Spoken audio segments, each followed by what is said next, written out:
데살로니가전서 1장 10절 말씀 다 같이 한 목소리로 받들도록 하겠습니다.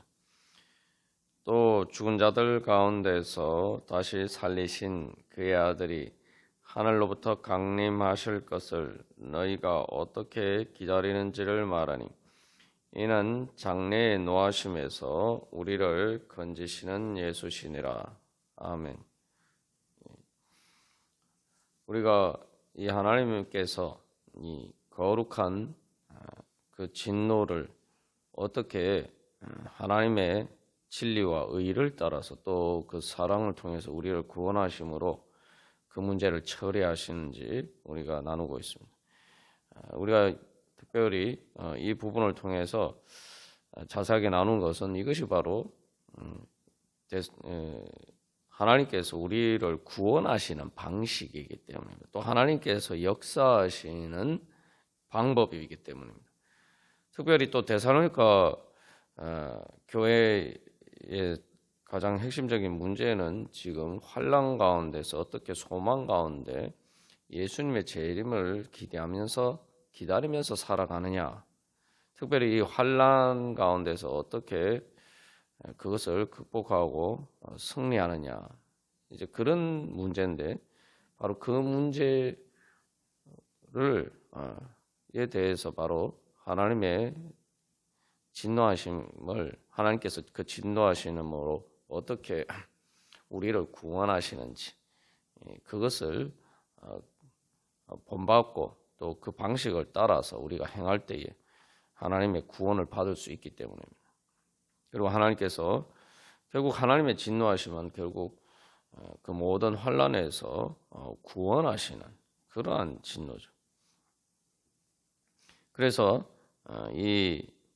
이것을 통해서 하나님께서는 그 진노하심을 우리가 이제 예수님을 통해서 하나님 나라를 이루어가는 방식으로 그 하나님의 거룩한 진노의 문제를 처리하시는 것을 볼 수가 있습니다. 그렇기 때문에 예수님께서 어떻게 그 하나님을 섬기셨는가? 그 예수님을 통해서 하나님께서 어떻게 그 진노를 나타내시고 그 진노를 문제를 진노하는 것에 따라서 어떻게 그 죄와 사망의 권세를 이기시고 구원하시는지 우리가 그것을 제대로 알고 이해하고 그것을 또한 본받아야 할 것입니다. 그것이 바로 예수님을 본받는 것이고 또 그것이 바로 또한 예수님께서 하나님을 섬기시는 방식이기 때문에 우리가 그것을 본받을 때에 하나님의 구원 사역에 또한 참여하고 결국 그 하나님의 진노하심에서 구원받는 그러한 은혜 가운데 이룰 수가 있을 것입니다. 또한 그 은혜를 우리가 현실의 삶에서도 누리면서 살아갈 수가 있을 것입니다. 그래서 하나님께서 예수님을 통해서 진노하심을 나타내셨다 할 때는 이제 먼저 십자가를 통해서 하나님의 진노를 나타내셨죠. 그런데 거기에 대해서 이제 우리가 이제 어떻게 예수님께서 그 패션을 통해서 고난을 당하시는데 단순히 인간의 그러한 분노처럼 그러한 분노의 감정에 휩쓸리거나 또 어쩔 수 없이 끌려가는 것이 아니라 적극적 능동적으로 하나님의 뜻을 따르고자 하는 그 사랑의 열정으로 십자가를 지셨음을 우리가 살펴보았습니다. 그렇기 때문에 이것은 이제 예수님의 십자가 사건을 통해서 우리가 제일 먼저 이 하나님께서 진노하심을 처리하는 방식은 또 예수님께서 그 하나님의 진노를 통해서 우리를 구원하시는 방식은 먼저 인간의 분노를 멈추고 모든 것을 하나님의 뜻에 맡긴다는 거예요. 결국 이제 인간의 분노는 사실은 우리에게 분노를 불러일으키게 만드는 그러한 부정적인 현실 가운데 그것에 내가 휩쓸려 가는 것입니다. 그러니까 어떻게 보면 분노하는 사람은 자기 마음대로 하는 것처럼 보이지만 사실은 분노를 통제하지 못하는 사람은 자기 마음대로 하는 사람이 아니라 자기 마음대로 못하는 사람이 분노를 통제하지 못하는 거죠. 그래서 인간의 분노는 결국은 그 죄와 악의 영향력을 차단하는 것이 아니라 오히려 거기에 같이 휩쓸려 가는 것이 인간의 분노입니다. 그렇기 때문에 하나님의 진노하심은 죄와 악에 대해서 진노하시는 것이기 때문에 제일 먼저 그 죄와 악의 영향력을 차단하고 죄와 악이 그러한 죄와 악의 권세를 대신에 하나님의 주권을 이루어 가시는 것이란 말이죠. 그렇기 때문에 예수님께서 그 인간의 분노와 달리 결국은 먼저 내 인간의 분노에 따라서 행하지 않고 하나님의 주권에 맡김으로써 바로 그 모든 죄와 악의 영향력을 원천적으로 차단하는 것입니다. 내가 거기에 휩쓸려 가지 않는 거예요. 그러니까 예수님께서 이제 십자가를 지실 때 그 방식을 보면은 털깡전자 앞에 잠잠한 양처럼 보인다. 이게 상당히 이제 수동적이고 소극적으로 보이는데 이게 이제 힘이 없어서 그러신 게 아니죠. 그 예수님의 경우에. 그래서 오히려 이게 사실은 십자가 앞에서 인간들은 사실은 우리는 분노할 수밖에 없는데 예수님은 오히려 분노하는 인간 사람들과 정반대의 모습을 보입니다. 어떻게 보면 이제 베드로가 그 예수님을 잡으러 온 그 사람들에 대해서 분노하면서 이제 칼을 드는데 예수님은 그걸 이제 말리시죠. 그래서 예수님의 모습을 보면 어떻게 보면 이제 그 잠잠하신 십자가의 고난을 당하시는데 잠잠하신 것은 그 인간의 모든 분노, 그러니까 죄와 악의 영향력에 휩쓸려가는 내 인간적인 분노의 감정을 제거하시는 것에서부터 시작하시는 것입니다. 그래서 예수님께서는 그것을 통해서 이제 하나님 죄와 악의 권세에 휩쓸리지 않으시고 오히려 그 모든 것을 하나님께 맡기심으로 하나님의 뜻에 맡기는 하나님의 주권을 인정하고 하나님께서 그 모든 것을 심판해 주시고 이를 소망하면서 주님께 자신을 맡기는 거죠. 그래서 예수님이 십자가를 지실 때 예수님을 붙잡아가고 또한 예수님을 고통스럽게 만들고 십자가에 못 박은 그 사람들에게 자신을 맡기신 것이 아니라 하나님께 자신을 맡기신 거예요. 하나님의 주권과 권세에 하나님의 심판에 자신을 맡기신 거예요. 그렇기 때문에 예수님은 그 십자가 앞에서 잠잠하시면서도 당당하셨습니다. 겉으로만 보면은 그래서 그런 상황이 닥쳤을 때 인간의 상황 그 반응을 보면은 크게 두 가지로 나타날 수 있어요. 분노하면서 또 극단적인 상황에 몰리면은 사람이 비굴하게 되는데 예수님은 그 권세자들 앞에서 그 악한 권세자들 앞에서 잠잠하신 것처럼 보였는데 분노하시지 않고 잠잠하시면서 또 동시에 비굴하지 않으시고 오히려 당당하셨단 말이죠. 그래서 뭐 대제사장 앞에서나 빌라도 앞에서 예수님은 오히려 그들이 심판자가 아니라 예수님이 심판자이신 것처럼 보였단 말이죠. 그러니까 예수님은 본인이 심판자이신 것처럼 그렇게 당당하셨습니다. 그래서 하나님께서 그들이 심판자가 아니라 하나님께서 그 모든 것을 심판하실 것을 믿고 그렇기 때문에 그들의 심판을 두려워하지 아니하시고 오히려 그들 앞에서 예수님께서 이제 다시 그 심판자로 오실 것을 오히려 말씀하시죠. 우리가 이제 생각하는 건 그냥 예수님이 단순히 뭐 십자가 고난을 당했다 이렇게 생각하지만 그 복음서에서 예수님께서 대제사장과 또한 빌라도와의 대화를 보면은 거기에서는 오히려 예수님이 더 이렇게 차분하시면서도 권위가 있게 그 하나님의 권세를 주장하시는 것을 볼 수가 있습니다. 그래서 거기에서도 결국 예수님께서 그 예수님의 그 권세를 당당하게 주장하시죠. 그리고 하나님의 권세를 또한 주장하십니다. 그러니까 예수님은 단순히 소극적으로 십자가를 지신 게 아니에요. 오히려 대제사장과 빌라도 앞에서 하나님의 권세와 또 예수님의 권위를 주장하셨습니다.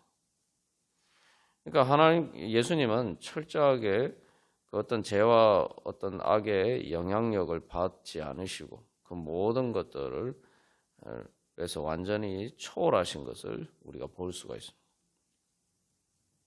그게 바로 이제 십자가입니다. 그래서 예수님은 그것을 위해서 겟세마네 동산에서 기도하셨죠. 뭐냐면은 바로 우리가 육신을 따르면은 그 죄와 악의 영향력에 휩쓸릴 수밖에 없습니다.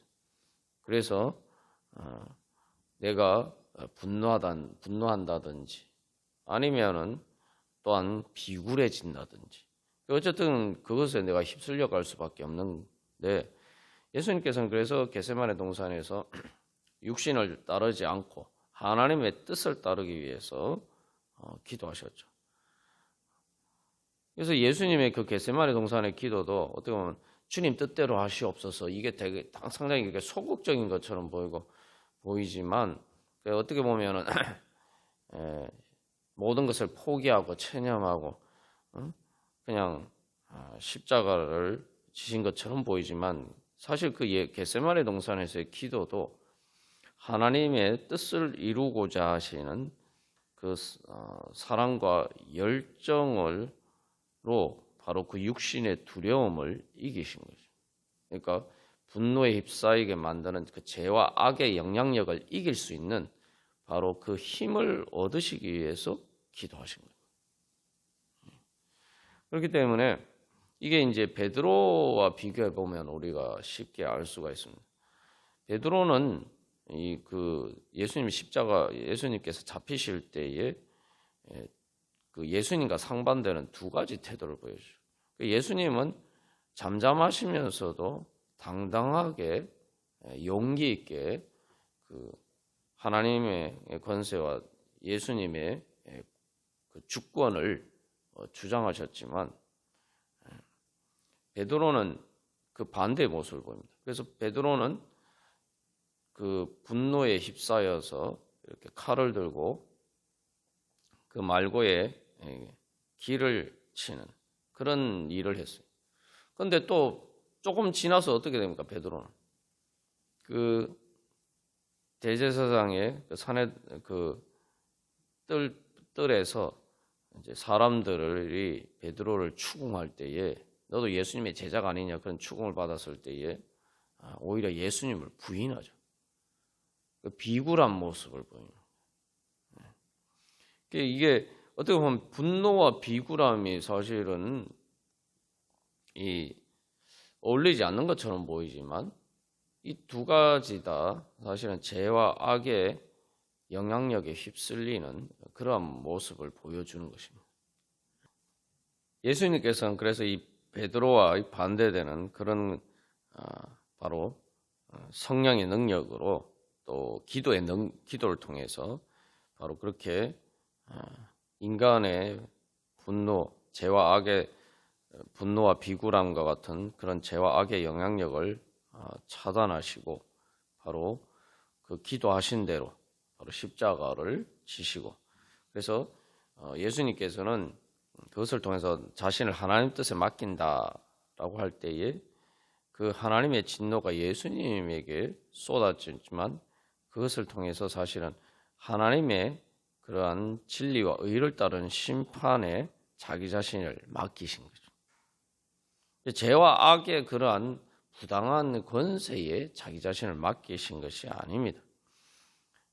그리고 그것은 또한 우리를 구원하시기 위해서 우리가 받아야 될 그러니까 죄와 악에 따라서 받아야 되는 것이 아니라, 그러니까 죄와 악의 권세의 심판에 따라서 받으시는 것, 하나님의 그 십자가를 지신 게 아니라 하나님의 진리와 의를 따르는 하나님의 심판을 우리가 이제 받아야 되는데, 그것을 예수님이 대신 지신 것이죠. 그러니까 사실은 이제 예수님의 십자가는 표면적으로 보면은 세상의 죄와 악한 권세가 예수님을 주장한 것처럼 보이고 거기에 소극적으로 끌려간 것처럼 보이지만, 실상은 예수님은 처음부터 끝까지 그 모든 십자가를 지시는 과정에 있어서 철저하게 하나님의 권세를 따르신 거예요. 그래서 인간이 우리의 죄 때문에 하나님의 진노하심을 살 수밖에 없는데, 그것을 예수님께서는 인정하시고 우리가 받는 대신에 예수님께서 그 하나님의 진노를 인정하시고 그것을 본인의 것으로 떠맡으시고, 그래서 이제 십자가를 지신 것이죠. 그래서 여기서 이제 결국 그 예수님께서 하시는 것은 결국 그것을 통해서 철저하게 하나님의 권세를 나타내셨다는 거예요. 우리가 죄 가운데 있을 때에 우리가 하나님의 심판을 받을 수밖에 없음을 철저하게 드러내신 거예요. 그리고 그 하나님의 그러한 진리와 의를 따를 때에 우리가 어떻게 심판받을 수밖에 없는지, 하나님의 그러한 권세에 의하면 우리가 어떤 자리에 처할 수밖에, 어떤 벌을 받을 수밖에 없는지를 예수님께서 오히려 십자가를 통해서 그것을 철저하게 보여주신 것이죠. 그렇기 때문에 표면적으로 보면은, 십자가만 보면은 육신의 눈으로 보면은 예수님이 지신 것처럼 보이지만, 죄와 사망의 권세가 승리한 것처럼 보이지만, 오히려 사실은 마귀의 권세, 죄와 사망의 악한 권세를 심판하시는 것이 예수님의 십자가였습니다. 그것을 통해서 바로 인간의 죄를 지은 인간의 죄인인 우리들뿐만 아니라, 또 바로 그렇게 그 모든 죄와 사망의 악한 권세는 예수님께서 십자가에 달려서 죽으실 수밖에 없는 것처럼 그렇게 하나님의 진노를 받아서 멸망할 수밖에 없다라는 것을 예수님께서는 예수님의 십자가를 통해서 보여주셨다는 거죠.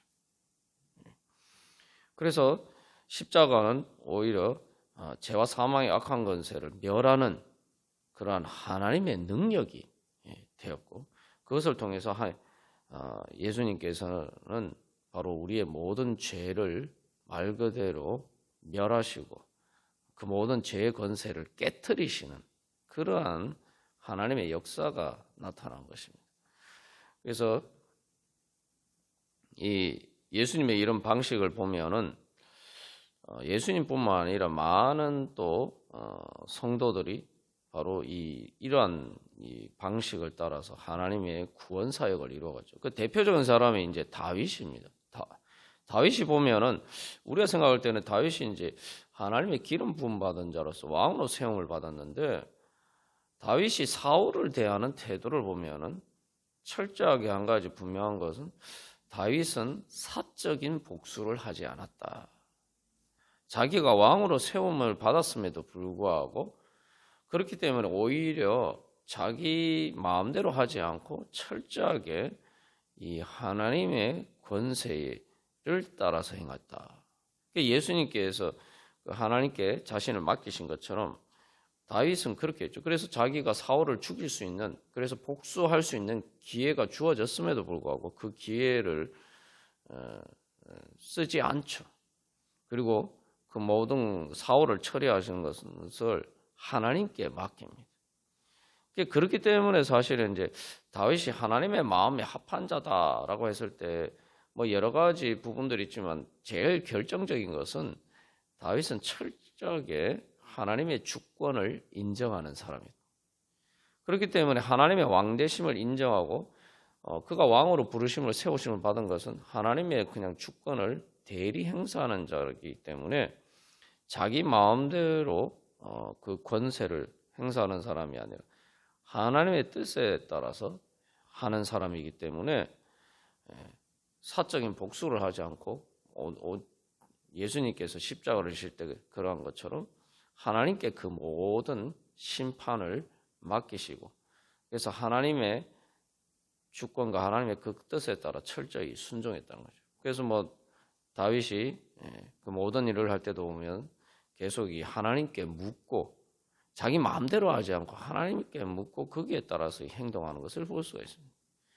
그렇게 하나님의 주권을 인정했기 때문에 하나님의 권세가 그를 통해서 나타났던 것이고, 그래서 그는 하나님께서 결국은 그 모든 것을 심판하시고 자기 스스로 왕이 되는 것이 아니라 하나님이 왕으로 세워주시고 또 사람들이 다윗을 왕으로 세워주는 그러한 일들을 보게 됩니다.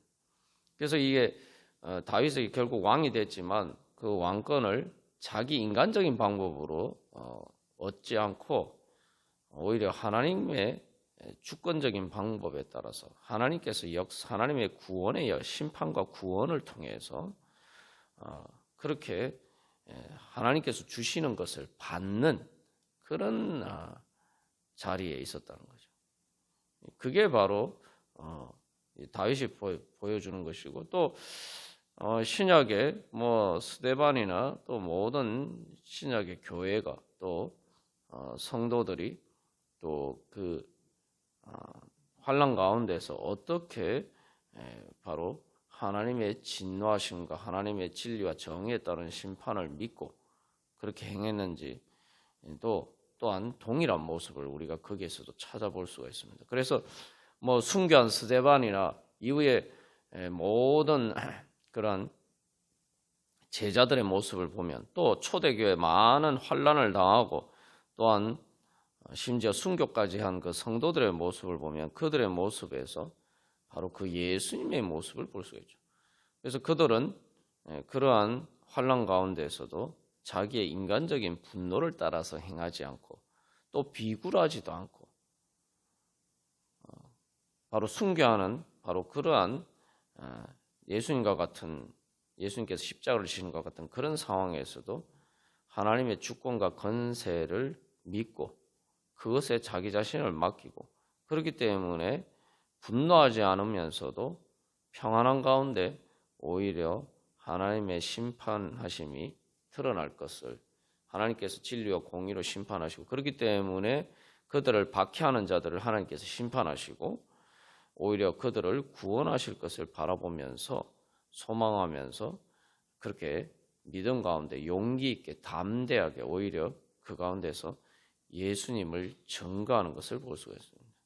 그렇기 때문에 그들은 그 가운데서 오히려 예수님의 권세를 주장하고, 우리는 너희들의 그 권세에 굴복하는 것이 아니라 우리는 예수님을 주님으로 섬기고 그 하나님 나라의 백성으로서 바로 그 하나님의 권세를 따라서 사는 사람들이라는 것을 당당하게 증거했던 것이죠. 우리가 오늘도 다시 한번 그래서 왜 기도하느냐? 예수님께서 기도하시고 바로 하나님의 권세에 자기 자신을 맡기심으로 하나님께서 그 모든 죄와 악의 권세에 대해서 심판하시고 그리고 우리를 구원하시는 바로 우리가 그러한 은혜의 자리 가운데 나아가기를 간절히 소망합니다. 그것을 위해서 먼저 우리가 죄와 사망의 영향력을 받는 인간의 분노와 그러한 두려움과 걱정과 근심과 염려들을 주님 앞에 다 내려놓고 주님께서 그 모든 죄와 사망의 악한 권세를 심판하실 것을 그리고 우리를 구원하실 것을 소망하는 가운데에서 오히려 믿음의 용기 가운데 더 담대하게 당당하게 우리가 주님을 따라가야 될 것입니다. 그럴 때 우리가 하나님께서 우리를 이제는 우리가 하나님의 진노가 아니라 바로 죄와 사망의 권세에서 구원받는 그러한 은혜 그리고 승리의 기쁨 가운데 우리가 살아갈 수 있을 줄 믿습니다. 다 같이 기도드리시겠습니다.